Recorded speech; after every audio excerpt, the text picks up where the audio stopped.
Hello everybody, Mike here. Welcome back to EOH TV. This week we're going to be talking all things Fantasia Film Festival. Now this following conversation will be completely spoiler free, but we're going to be giving you some recommendations of some of the best horror and genre films that we saw at Fantasia this year. And by we, I actually don't mean me, I mean my very special guest who managed to see many of the films that I did not sadly get time to see. So a big welcome for his first appearance on EOH TV, podcast regular, Brad Hanson. Hello. Hi mate, how's it going? It's lovely to see your beautiful face. It's been a while. It's been 6 months, mate, easily. Oh, sad, very sad. How have you been? You've been busy watching a lot of films of late. So at Fantasia Festival, I managed to catch 26 of them. Oh, lovely. Which I think is about half the programme, I think. That's impressive. So how was it generally? Like, for anyone out there who doesn't know anything about Fantasia and what it is, what kind of a festival is it? It's Canada's sort of leading genre festival. So it predominantly focuses on horror, but there's also a lot of foreign language. There's a lot of sci-fi and different kind of unconventional filming types of films that you wouldn't necessarily see at a bigger festival like Toronto, for example. Yeah. So it's pretty cool. Like it's basically the UK's equivalent of Fright Fest. Nice, very cool. And so you watched everything online. I take it was all virtual this year. It was an entirely virtual festival. As much as I would have loved to have fucked about in Montreal. I know. Imagine. Oh, can I swear? Oh yeah, much as you like. Good. Good. So how was it? We'll get into sort of five and a handful of your favourites, but just generally speaking, was it of a pretty good standard? Yeah, really high standard. I'm surprisingly so. With all film festivals this year, it does feel like they're kind of maybe under a bit of pressure to scramble a lineup together because there's maybe not necessarily the amount of films that either A, want to just premiere virtually, and B, be generally around to view. But the lineup was really strong, and there was nothing that I saw that I was like, this is out and out terrible. Everything had at least some interesting merit about it, which you can't normally say the same thing for other film festivals whose names I won't name. Yeah, fair. Cool. All right. Well, let's kick off. I want to know what sort of your top 5 films are that you saw at the festival.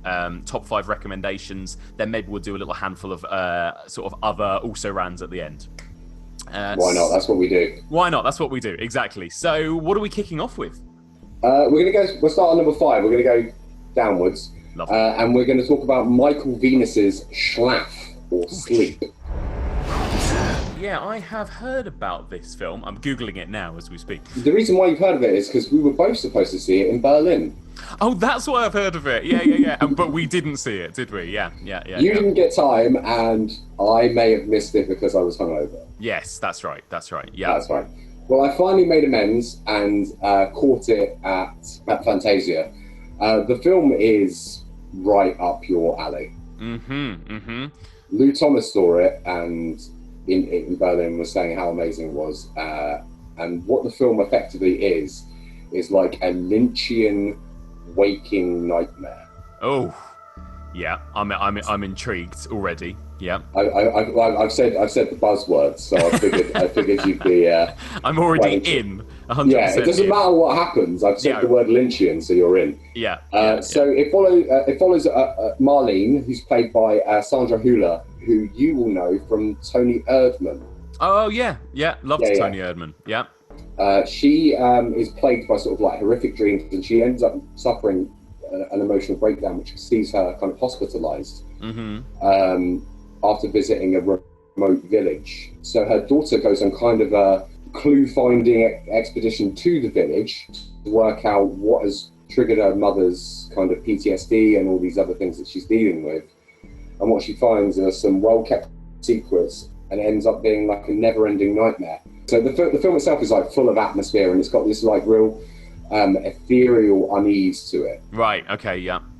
Nice. That's what it's kind of is. And stylistically, although it's, as I say, it's quite Lynchian in the way that it looks, it reminded me a lot of Nightmare on Elm Street 3 Dream Warriors. Oh wow. Okay. I mean, these are all some great comparisons. This is amazing. Yeah, exactly. Yeah. And stylistically, Michael Venus' style is very akin to, like, I mean, this is going to be a recurring thing throughout these films, but it's very Ari Aster-esque. I think he's inspired maybe by Nicholas Roeg or maybe even Osgood Perkins. Okay. Yeah. You want to look at kind of tone and atmosphere in the way that a film is presented. It's quite, sort of clinical, but it's one of those things where it makes mundane shots threatening. Excellent. That's so my shit. I'm so into this. I know, and you've had 2 opportunities to see it and still have not. I know. I should just say, sadly, I did not. I intended to watch many films at Fantasia, just didn't get to see a single one. So I'm going purely on Brad's recommendations here. Did you not do a single one? I didn't get to do a single one, sadly. I just didn't have the time. But I'm regretting that decision now because that sounded awesome. So that's very cool. So that's Schlaf. And do we know if that's going to see the light of day? Any kind of release for the foreseeable future? I knew you were going to ask me this question. I've had a look at all of them that I'm going to be recommending, and at the moment, nothing appears to have any UK distribution. Okay. But I do know a few films might be playing some festivals. Oh, cool. Okay, great. I wouldn't like to guess where or when, but I've heard through the grapevine that a couple of the things I'm going to talk about today, in general, will be coming up soon in other festivals. If not, this serves as something to look out for when it finally does come out. Amazing. Excellent. All right. Well, that's good to know. Perfect. All right. So that was your number 5 pick. What did you have at number 4? At number 4, I've got The Oak Room. A storm like this, everything just slows down. He could be wrong. You could be wrong. Nobody's got a perfect fucking memory, right? So it's directed by Cody Callahan, who directed Antisocial and Let Her Out. And it stars R.J. Mitt from Breaking Bad, the son from Breaking Bad. Oh, cool. Yeah. Yeah. Quick synopsis. During a raging snowstorm, a drifter returns home to the blue-collar bar located in the remote Canadian town where he was born. When he offers to settle an old debt with a grizzled bartender by telling him a story, the night's events take a quick spin into a dark tale of mistaken identities, double crosses, and shocking violence. Ooh, this sounds good. So it's like a bleak and barren kind of pot boiler, where the visual narrative of the film is equally arresting as the fractured narrative that it presents. Yeah. It feels a lot like a stage play, like it could easily have been a stage play before it was a film. Yeah. But it's so well structured, and the storytelling aspect of it, where it's almost Pulp Fiction-esque in terms of it's got threads of narratives that kind of all converge into a singular story. And the performances are super strong, but the whole film has kind of got a very Hitchcockian neo-noir vibe.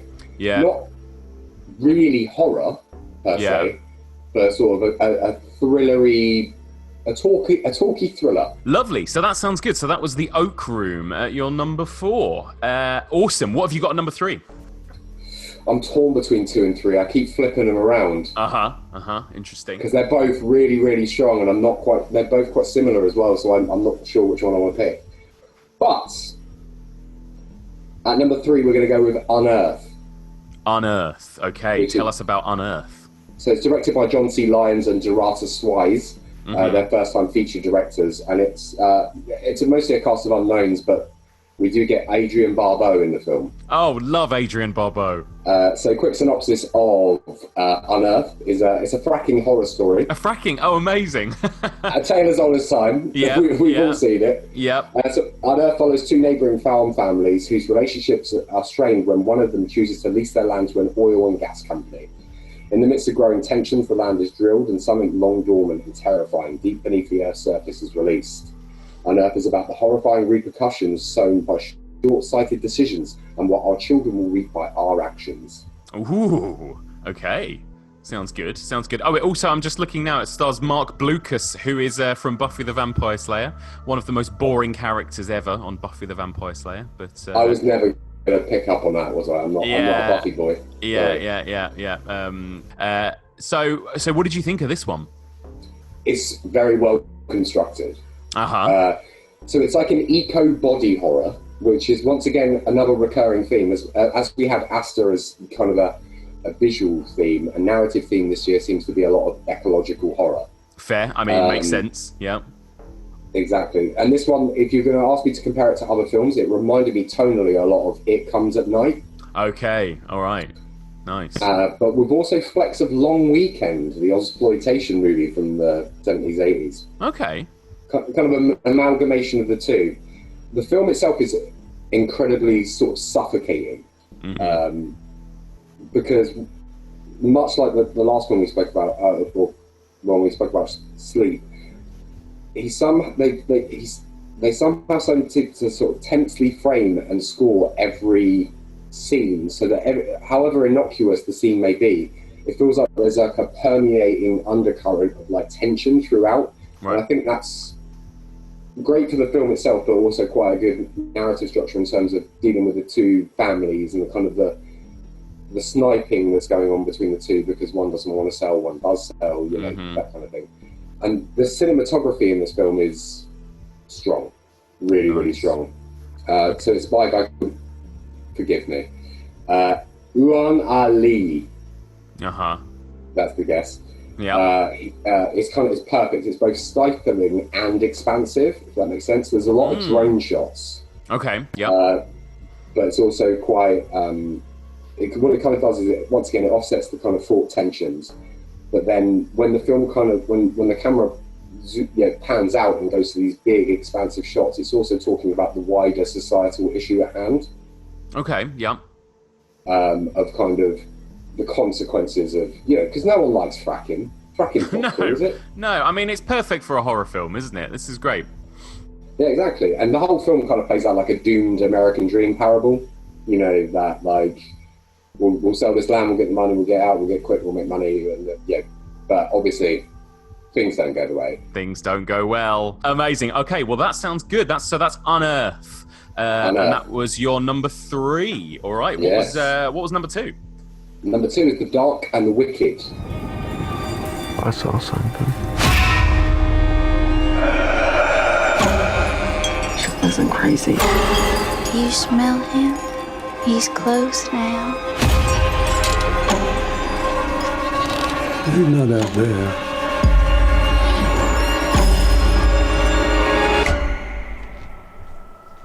He's already here. So this is directed by Brian Bertino, who you will know from the original The Strangers movie from 2008. Oh, wow. Okay. He's pretty good at horror. But yeah, so he's made this new film, which is so good. Okay, great. It's so good. So the film follows two siblings who are summoned back to their family farm. We're back on a farm again. To await the inevitable death of their dad. What initially appears to be a timeless and unavoidable ritual of loss and remembrance that we all have to go through, the kind of death of our parents. Like, that's an unavoidable thing. Turns out that there's something else on the farm that has slightly more insidious intentions with this family. Okay. So the film kind of plays out like almost like a home invasion. And there is a certain scene in the film, which I'm sure once more people see it will become legendary. But right now I'm just going to call it the carrot scene. I'm intrigued. It made me physically recoil, like a lot. Obviously we've been talking on about extreme movies on the Patreon channel. Besides really horrible stuff, not a lot of stuff bothers me, but there is a scene with some carrots. What? I can't even imagine what that is. Wow. Okay. Where's your brain going with it? Well, carrots being inserted into places? I figured that's where you would go with it. That says more about you than the film. It does. And I don't know else what it says about me, because I was thinking, well, that's not that bad, is it? But, that's fine. There's worse than carrots out there, isn't there? What happens between two consenting adults is, that's them. I know. Who are we to judge? Exactly. Exactly. Somehow we always get onto kink shaming. I don't know how that happens. Yeah, I know. Okay, well, that sounds excellent. So that is The Dark and the Wicked. Very exciting. I hope I'll be able to see that at some point. So that's your number 2. So finally then, what was your favourite film at Fantasia? It is The Block Island Sound.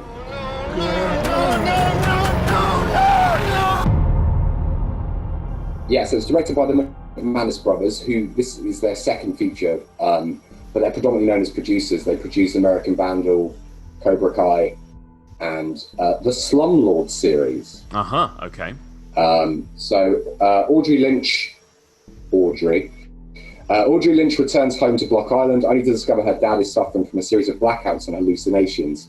As his behaviour becomes more erratic, he goes missing, leaving Audrey and her brother Harry to search for answers. They'll soon discover that something terrifying is happening off the coast of Block Island. A strange force is thriving, influencing residents and wildlife alike.